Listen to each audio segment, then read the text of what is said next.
Teman-teman, saya akan melanjutkan ke pembicara kedua. Di sini ada Pak Saidu yang praktisi keuangan, praktisi crowdfunding. Terima kasih Pak Saidu sudah hadir di studio Golkar Jatim TV atau AMPI ini. Di sini ada beberapa BUMDes Pak Saidu yang ketika kita melaksanakan pendampingan itu mau meluaskan unit usahanya. Ada yang mau membangun glamping atau membangun kolam renang atau homestay. Nah, nantinya perlu dipaparkan juga Pak Saidu, apakah bagaimanakah crowdfunding bisa menyokong kegiatan mereka, atau bagaimana mengelola keuangan di BUMDes agar nanti tidak besar pasak daripada tiang gitu. Terima kasih Pak Saidu, monggo di waktu dan tempat kami persilakan. Baik, terima kasih Pak Zairi. Sebelumnya terima kasih banyak atas kesempatan bisa ikutan sharing pada kesempatan siang hari ini. Terima kasih banyak ke Mas Sarmuji, ini abang saya. Sudah lama kita suka diskusi mengenai ekonomi dan keuangan. Ada Pak Yuda, ya, Ketua AMPI Jawa Timur, sekaligus anggota Dewan Provinsi Jawa Timur. Pak Mulyanto sebagai OJK, dan ada pembicara juga Pak Eka tadi, luar biasa, dan teman-teman pembicara yang lain, Pak Iwan, Pak Royas, dan teman-teman AMPI, dan hadirin sekalian pada hari ini. Assalamualaikum warahmatullahi wabarakatuh. Baik, ketika kita berbicara mengenai crowdfunding, itu adalah sesuatu yang rasanya baru, padahal sebetulnya itu tidak baru.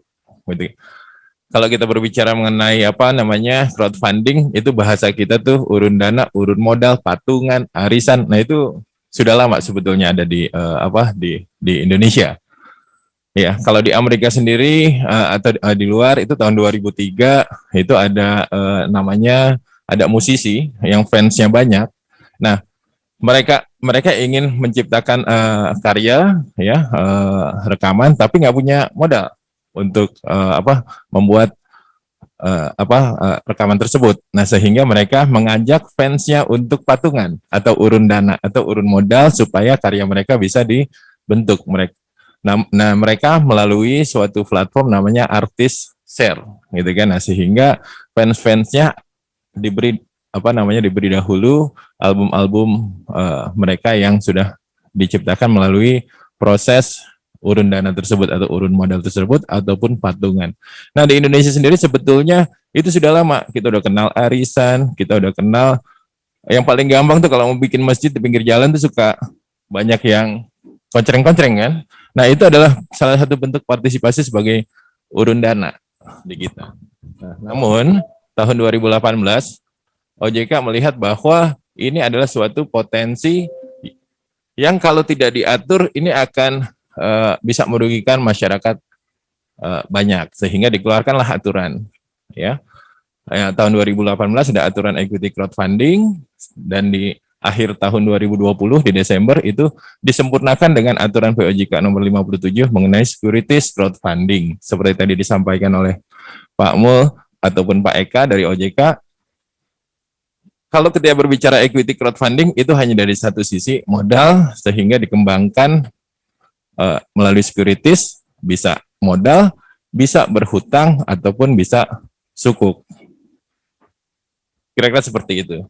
Nah, kalau kita lihat next slide-nya, kalau kita lihat crowdfunding atau urun dana itu adalah teknik pendanaan untuk proyek atau unit usaha yang melibatkan masyarakat secara luas. Jadi masyarakat secara luas bisa ikutan dalam suatu proyek ataupun membiayai suatu usaha-usaha yang potensial.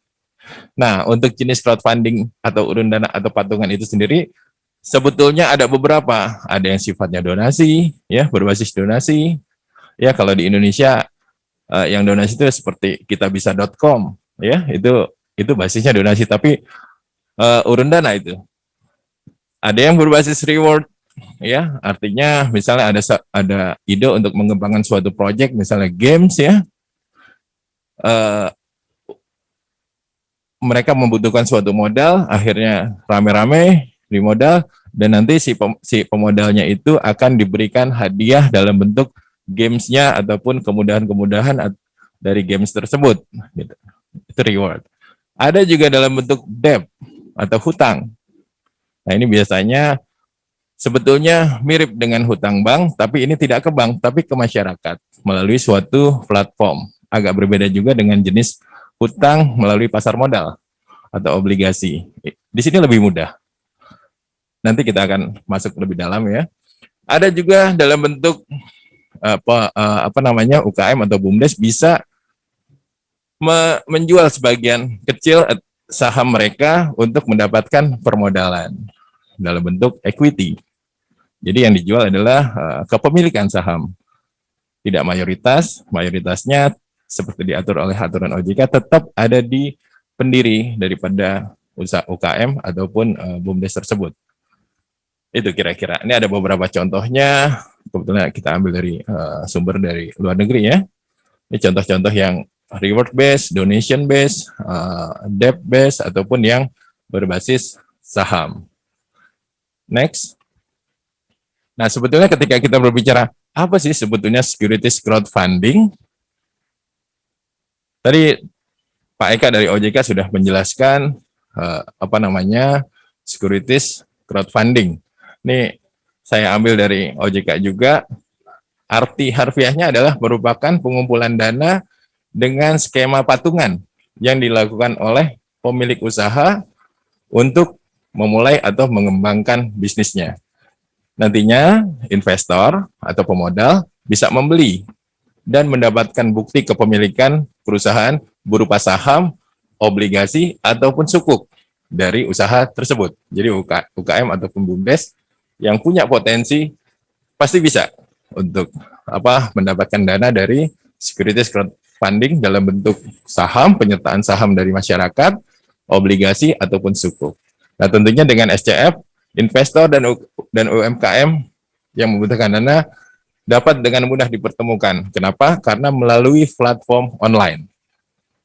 Nah, penerbitnya sendiri atau UKM-nya sendiri, seperti Pak Eka sampaikan tadi, bisa berupa PT, CV, firma, koperasi, maupun persekutuan perdata lainnya.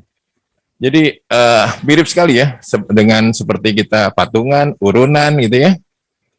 Nah, cuma supaya dia tidak berpotensi untuk ke hal-hal yang negatif, makanya harus diregulasi atau harus diatur oleh regulator keuangan kita, yaitu Otoritas Jasa Keuangan. Termasuk penyelenggaranya juga, seperti Pak Eka sampaikan, sudah ada 5 yang berizin. Ini semuanya baru ya, rata-rata baru 1 tahun. Tapi sebetulnya ada sekian puluh lagi yang dalam proses perizinan. Ternyata untuk menjadi penyelenggara itu tidak mudah. Itu cukup banyak persyaratan-persyaratannya.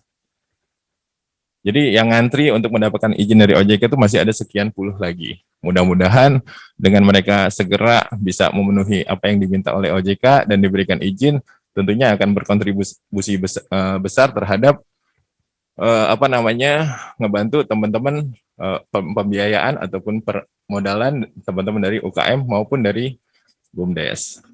Nah, kalau kita lihat penawaran efek melalui layanan urun dana berbasis teknologi informasi POJK nomor 57 tahun 2020, seperti tadi disampaikan, ada penerbit, ada portal atau penyelenggara, ada pemodal, dan ada layanan.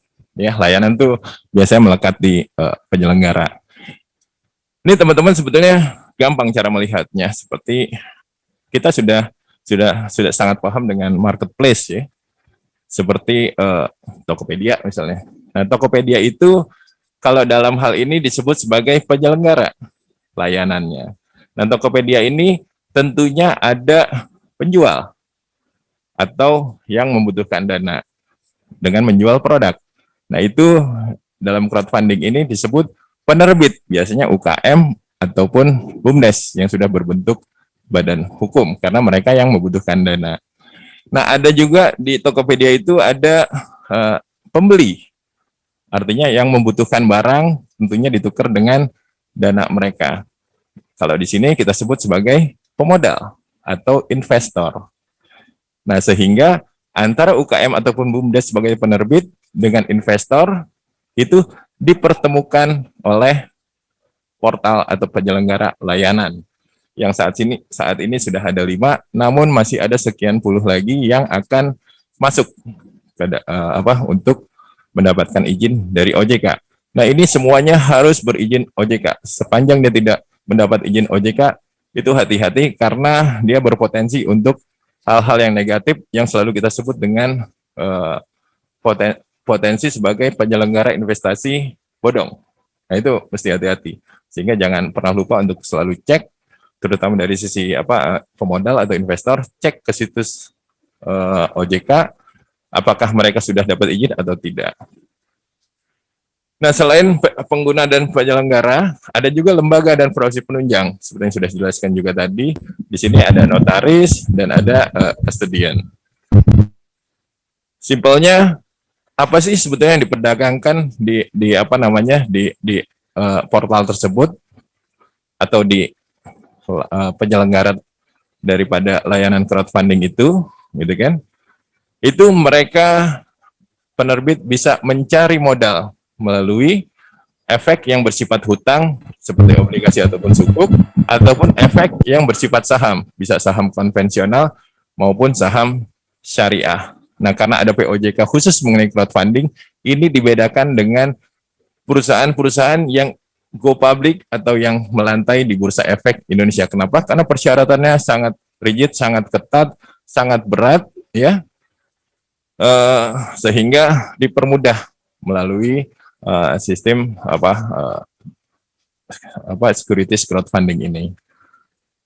Jadi teman-teman UKM ataupun BUMDes bisa tetap berhutang ke masyarakat lewat obligasi atau sukuk melalui portal penyelenggara securities crowdfunding. Bisa juga mendapatkan menjual saham yang bersifat konvensional ataupun saham yang bersifat syariah. Ya, tentunya kalau berhutang harus membayar bunga. Kalau ada penyertaan dana dalam bentuk saham dari investor, harus memberikan dividen atau bagi hasil atau bagi untung. Kalau untung, kalau rugi nggak perlu. Kira-kira gitu. Jadi lebih menarik sebetulnya buat teman-teman di UKM maupun di BUMDes. Next. Nah, ini tadi sudah dijelaskan juga ada beberapa manfaat baik untuk penerbit. Yang pertama, tidak adanya kewajiban agunan untuk mendapatkan pendanaan atau permodalan. Nah, biasanya UKM itu sulit sekali untuk menembus ke bank karena persyaratannya cukup banyak. Salah satunya adalah kolateral ataupun agunan. Untuk penerbit juga dia bisa menjadi alternatif pendanaan untuk modal kerja ataupun ekspansi. Ingat ya, ini hanya salah satu alternatif pendanaan karena sebetulnya pendanaan untuk modal ataupun untuk hutang itu banyak. Ada modal ventura, ada perbankan, dan ada banyak sekali. Multi finance juga termasuk ya. Nah, terus, untungnya juga buat teman-teman UKM ataupun BUMDes, saham yang dikasih kepada investor hanya minoritas. Berdasarkan aturan OJK, maksimal hanya 30%. Jadi 70%-nya tetap kepemilikannya ada di teman-teman pemilik BUMDes maupun UKM. Jadi hanya 30% dengan jumlah dana maksimal 10 miliar. Artinya tinggal kita hitung nanti, kita berhitung proporsionalnya seperti apa. Dan juga manfaatnya ada berbagai macam skema pendanaan yang sudah teregulasi oleh OJK. Nah, ini yang untung juga adalah bisa meningkatkan citra perusahaan. Ya, karena dia ada di platform, ada beberapa yang terkait dengan sebagai konsekuensinya ya, sehingga akan banyak publisitas terhadap UKM ataupun BUMDes tersebut. Otomatis citra perusahaan akan naik. Juga bisa meningkatkan nilai perusahaan. Kenapa? Karena dengan adanya permodalan baru, tentunya nilai dari perusahaan atau value added-nya akan meningkat secara drastis. Juga meningkatkan kemampuan untuk going concern atau keberlanjutan. Ya. Nah, setelah itu yang paling menarik adalah layak dan dapat naik kelas ke pembiayaan yang lebih besar di Bursa Efek Indonesia atau Go Public. Jadi biasanya Usaha kecil itu naik kelas menjadi usaha menengah karena ada cash flow yang atau modal ya. Setelah itu dia harus naik menjadi usaha yang besar. Jadi kecil loncat ke menengah, loncat ke besar. Harusnya seperti itu ya siklusnya. Ada juga dari sisi investor atau pemodal ataupun pemilik dana ya. Dia menjadi alternatif investasi bagi pemodal karena biasanya bunga ataupun bagi hasil dalam bentuk dividen yang diberikan oleh UKM ataupun penerbit itu lebih besar daripada bunga bank ya. Terus investasinya relatif terjangkau, bisa kecil jumlahnya tergantung penawaran nanti. Terus pemodal juga mudah mendapatkan akses informasi investasi di mana saja dan kapan saja karena melalui platform online dan juga berbagai macam skema pendanaan yang telah diregulasi oleh OJK. Jadi kira-kira itu manfaatnya. Karena ada manfaat, di next slide-nya tentunya akan ada yang namanya resiko. Nah, ini resikonya. Resiko untuk penerbit itu adalah ada biaya tambahan, ya. Sama seperti GoPublic juga mereka ada biaya-biaya untuk, tapi kalau itu cukup mahal ya, biaya-biaya yang harus dilakukan untuk menyelenggarakan GoPublic di lantai Bursa Efek Indonesia. Kalau ini ada biaya, tapi rasanya tidak besar. Nah, dia resikonya harus membagi kepemilikan saham, walaupun minoritas, mau tidak mau akan melekat di situ. Prinsip-prinsip tata kelola perusahaan yang baik, dia harus transparan, accountability-nya mesti clear, ya, responsibility-nya mesti jelas, ya, independen, dan fairness atau asas kewajarannya. Itu prinsip-prinsip good corporate governance atau tata kelola perusahaan yang baik itu harus dilakukan. Terus mematuhi regulasi yang telah ditetapkan oleh OJK. Artinya seluruh sektor jasa keuangan di Indonesia itu regulator kita adalah otoritas jasa keuangan. Karena ini mengambil pendanaan atau permodalan dari masyarakat atau dari jasa keuangan yang ada di Indonesia, otomatis kita harus mematuhi regulasi yang ada yang sudah ditetapkan oleh otoritas jasa keuangan. Ini tadi tata kelola perusahaan yang transparan, ada keterbukaan informasi, ya. Terus portal atau penyelenggaranya sendiri bisa bangkrut, ya, bisa bangkrut. Terus ide berusaha, karena kita mesti transparan, kita mesti konsekuensi mesti laporkan terus, ya, perkembangan dari usaha kita. Nah, ide-ide berusaha bisa dipraktekkan oleh pihak lain. Jadi mereka bisa copy paste secara cepat. Ya. Nah, dari sisi pemodal ada risikonya adalah dia tidak ada jaminan bahwa bisnis tersebut atau proyek tersebut atau UKM tersebut atau usaha daripada BUMDes tersebut akan sukses. Ya, sehingga kalau bangkrut karena itu sistemnya adalah kepemilikan, mau nggak mau pemodal sebagai pemilik dananya akan hilang, dia akan rugi, total loss kita sebutnya. Ya. Nah, investasinya kurang liquid dibanding investasi pada saham perusahaan yang sudah go public di Bursa Efek Indonesia. Kenapa? Karena yang ada di Bursa Efek Indonesia itu setiap hari, setiap saat bisa diperdagangkan, ya, setiap hari kerja. Sementara kalau di sini securities crowdfunding itu hanya 6 bulan sekali atau maksimal 1 tahun 2 kali. Jadi pemodal awal bisa melakukan penjualan ke pemodal yang berminat. Nah, itu tapi diatur waktunya, hanya 6 bulan sekali, ya. Juga tidak ada jaminan selalu bagi hasil atau bagi untung, ya. Jadi pemodalnya bisa aja dia nggak dapat apa-apa, bahkan bisa hilang dananya, ya, terutama di dalam bentuk saham tadi, penyertaan saham. Harus ya. Portal atau penyelenggara crowdfunding juga dapat bangkrut, tapi itu semuanya ada aturannya, karena di sini ada ada dana maupun sahamnya itu harus dipisahkan dari administrasi portal penyelenggara, dan itu disimpan di bank custodian ataupun di custodian di KSE kita sebutnya Custodian Central Effect Indonesia, biasanya ditaruh di sana. Jadi sebetulnya untuk pemodal maupun penerbit aman, walaupun portal ataupun yang memberikan jasa mempertemukan tadi ya itu bangkrut gitu. Apakah masih ada slide lagi? Masih ya? Lanjutan? Oke. Nah, kira-kira gini. Ini ada langkah dan syarat penawaran efek melalui layanan urun dana atau urun modal ataupun patungan. Yang pertama harus registrasi kepada portal, ya.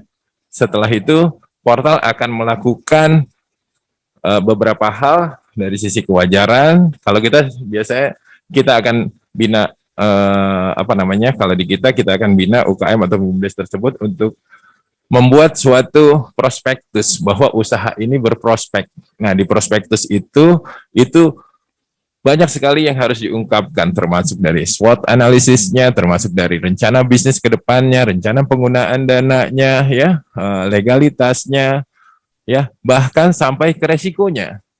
Itu proyeksi juga harus dimasukkan. Salah satu yang harus dimasukkan proyeksi. Yang paling penting adalah resikonya, terutama untuk penyertaan saham, karena tidak ada pegangan dari si pemodal. Dia pegangannya adalah ketika dia ikut dalam permodalan, ekspektasi dia adalah usahanya akan besar, akan meningkat, gitu ya. Nah, setelah dinilai layak, baru dilakukan penerbitan efek. Nah, sehingga yang harus teman-teman UKM atau BUMDes lakukan adalah fondasinya kita sebut persiapan lah. Paling nggak dari awal kita harus disiplin mengenai pencatatan keuangan, ya. Kita harus bisa memisahkan keuangan pribadi dan keuangan usaha, ya. Jangan dicampur-campur karena menjadi bingung kita melakukan proyeksi bisnis ke depan. Terus punya fondasi bisnis yang kuat dan terlindungi, ya. Artinya laba-laba ditahan itu sebisa mungkin. Kalau tidak ada kebutuhan untuk ekspansi, ya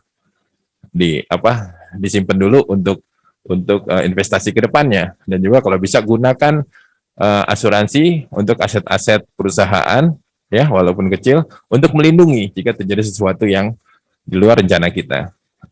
Juga planning atau perencanaan dan pengelolaan utang. Artinya utang itu harus dibayar berikut dengan bunganya. Jadi sebelum utang tuh harusnya sudah direncanakan. Untuk apa, cara mengelola seperti apa, dan kapan pelunasannya. Ya. Terus tetapkan target dan selalu evaluasi bisnis kita. Apakah sesuai target atau tidak. Next, ya. Ini tadi sudah disampaikan juga oleh OJK, oleh Pak Eka, ya. Ini syaratnya bahwa penerbit tadi atau UKM ataupun BUMDes, ya, itu bisa mendapat pendanaan dengan melakukan registrasi ataupun penawaran efek, ya. Efek tadi bisa saham, hutang, obligasi, ya, ataupun sukuk kepada masyarakat sepanjang dia mempunyai badan usaha, ya. Di POJK terbaru dilebarkan menjadi PT, CV, firma, koperasi ataupun persekutuan perdata, ya. Yang kedua, dia bukan merupakan bagian dari konglomerasi, ya. Yang berikutnya, dia juga UKM tersebut bukan merupakan perusahaan atau anak dari perusahaan yang sudah go public atau yang sudah terbuka, yang sudah melantai di Bursa Efek Indonesia. Dan dia mempunyai kekayaan bersih 10 miliar, tidak termasuk tanah dan bangunan. Artinya kalau kekayaan bersihnya sudah lebih dari 10 miliar, dia nggak bisa ikutan mendapatkan pendanaan dari securities crowdfunding ini. Ya, berdasarkan POJK nomor 57 pasal 4, ya, dibilang bahwa penerbit atau usaha tadi merupakan perusahaan publik. Perusahaan publik itu perusahaan yang sudah dimiliki oleh publik, ya, sudah melantai di Bursa Efek Indonesia sebagaimana dalam undang-undang mengenai pasar modal. Yang pertama, jumlah pemegang saham penerbit lebih dari 300 yang pihak, dan jumlah modal disetor lebih dari 30 miliar. Artinya kalau ini, ya mereka lebih baik langsung mencari pendanaan di pasar modal melalui go public. Oke. Nah, ketentuan penerbitan efek ya, kira-kira ini sebetulnya lebih ke isi daripada prospektus, karena UKM ataupun BUMDes yang ingin mendapatkan pendanaan, dia harus menceritakan seluruh dari mulai berdiri dan akan kemana usaha mereka, ya. Nah, kira-kira kita nyebutnya prospektus ataupun info memo. Kalau untuk perusahaan go public, prospektus kita sebutnya. Biasanya tebalnya ya antara 600 halaman lah sampai 800 halaman. Tapi kalau dengan securities crowdfunding ini dipermudah, lebih disimpelkan, ya. Yang penting investor tahu prospek usahanya maupun resikonya terhadap usaha yang mereka biayai, termasuk penggunaan dana daripada dana yang investor berikan kepada UKM ataupun BUMDes tersebut. Ini kira-kira ada legalitasnya, ya, struktur permodalannya atau pemegang saham, ya, informasi efek yang akan diterbitkan, jumlah dana yang akan dihimpun, jumlah dana yang harus diperoleh, jumlah dana minimal, ya, karena kalau minimalnya tidak terpenuhi secara hukum dia harus batal, ya, melalui platform securities crowdfunding ini. Terus ada business plan atau proyek berikut proyeksi daripada pendapatannya. Terus dokumen-dokumen perizinan terkait usaha ataupun proyek tersebut, laporan keuangan, minimal standar akuntansi, entitas mikro kecil menengah, ya, etap tadi, ya. Terus informasi resiko. Nah, ini resiko nih harus diinformasikan kepada publik di dalam situs securities crowdfunding tersebut. Informasi bisa tidak liquid ataupun informasi materi yang sifatnya material yang lain yang bisa berpengaruh terhadap kelangsungan daripada usaha UKM ataupun BUMDes tersebut. Terus terakhir adalah surat-surat pernyataan. Ada ketentuan tambahan kalau dia bersifat efek syariah. Anggaran dasarnya harus menyatakan kegiatan dan jenis usaha serta cara pengelolaan usaha berdasarkan prinsip syariah. Terus harus ada keputusan RUPS terkait pengangkatan Dewan Pengawas Syariah, gitu ya. Terus ada saham juga sama, ada persetujuan RUPS, ada kebijakan dividen, dan ada mekanisme penetapan harga saham. Ini mirip seperti perusahaan yang go public di Bursa Efek Indonesia, tapi lebih mudah, kira-kira. Dan ini peluangnya luar biasa, dan kita lihat dalam 2-3 tahun ke depan, ini luar biasa sekali. Dan ini akan bisa membantu naik kelasnya teman-teman UKM ataupun BUMDes untuk memaksimalkan pendanaan dari masyarakat melalui potensi atau prospek usaha-usaha yang mereka lakukan. Ini menarik sekali. Nanti ini habis kalau saya nggak salah, ya, slide-nya, ya. Nanti kita akan lebih banyak bercerita ketika di sesi tanya jawab mungkin, ya, karena banyak sekali contoh-contoh dari satu usaha dalam 6 bulan, gitu kan, karena prospeknya bagus sekali, dia butuh pendanaan, sehingga teman-temannya ikut kumpulin dana, akhirnya dalam waktu 6 bulan berikutnya atau 1 tahun kemudian, ya, kekumpul, dia bisa buka cabang sampai dengan di 10 kota, mau tidak mau usahanya akan jauh menjadi lebih besar dengan tenaga kerja yang terserap jauh lebih banyak. Kira-kira itu dari saya. Terima kasih, Pak Jerry. Itu semakin menarik. Nah, karena ada beberapa keterangan yang memang mensyaratkan atau bagaimana memulai suatu lembaga untuk mendapatkan pendanaan dari dari lembaga. Di sini ada Mas Iwan. Tapi sebelumnya teman-teman semua yang menjadi peserta boleh menuliskan pertanyaannya di kolom pertanyaan maupun nanti disimpan dulu. Saya lihat masih Mas Amin di desa itu ya, di BUMDes Tirto Asri. Halo Mas. Nah nanti Mas boleh, moga nanti kemarin katanya mau mengembangkan mengembangkan desa wisatanya, mau membangun damping katanya. Nah nanti bisa diskusi nanti.